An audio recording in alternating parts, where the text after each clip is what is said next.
is the Writer's Almanac for Monday, the 7th of December, 2020.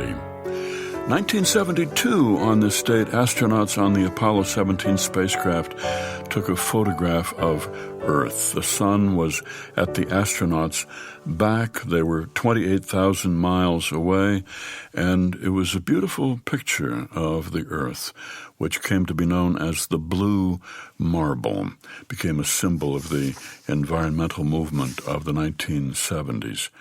It's the birthday of Willa Cather, born in Back Creek Valley, Virginia, 1873. When she was 9 years old, family moved out to Nebraska.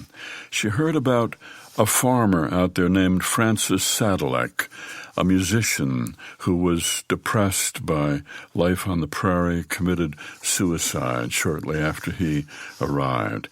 She became a friend of his daughter Annie Sadilek, and she thought about her as Willa Cather grew up. She was bright, she was confident, went off to the University of Nebraska, wrote a short story, a retelling of the story of Francis Sadilek and his suicide. Went to work as a journalist, Cather did, in New York City, and she wrote novels set in Nebraska, O Pioneers, The Song of the Lark, and then My Antonia in 1918, all about Annie Sadilek, who she had remained friends with. Annie Sadilek, who married, had 10 children. They wrote back and forth to each other. Willa Cather sent gifts, and when she went out to Nebraska, she would join the Sadilek family for family dinners.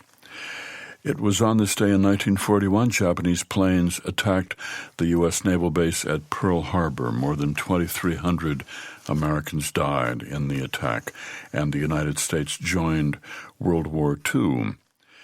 1960, the Arctic National Wildlife Refuge was created, 8 million acres, federally protected, a tract of land that contains 6 different ecosystems, 200 species of bird, 42 of fish, 45 of mammals.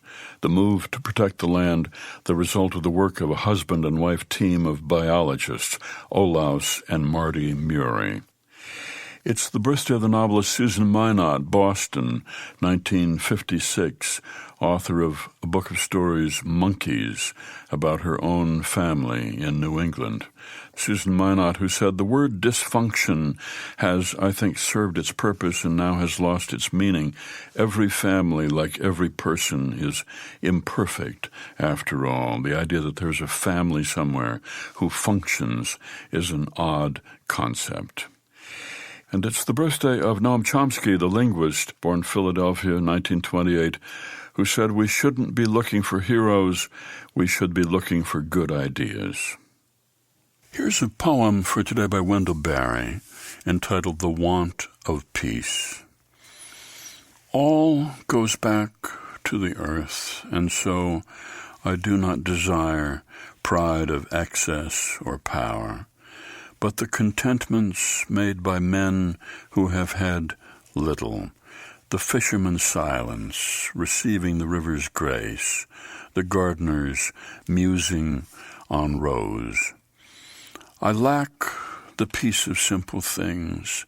I am never wholly in place. I find no peace or grace. We sell the world to buy fire, our way lighted by burning men, and that has bent my mind and made me think of darkness and wish for the dumb life of roots. The Want of Peace by Wendell Berry, from his new collected poems, published by Counterpoint Press and used by permission here on the Writer's Almanac, funded by donations from listeners like you, now available on PRX for distribution by your local radio station. Be well, do good work, and keep in touch. The life story of a shy Midwesterner, Garrison Keillor's new memoir, That Time of Year, A Minnesota Life, is available now in hardcover and ebook at GarrisonKeillor.com and at Amazon.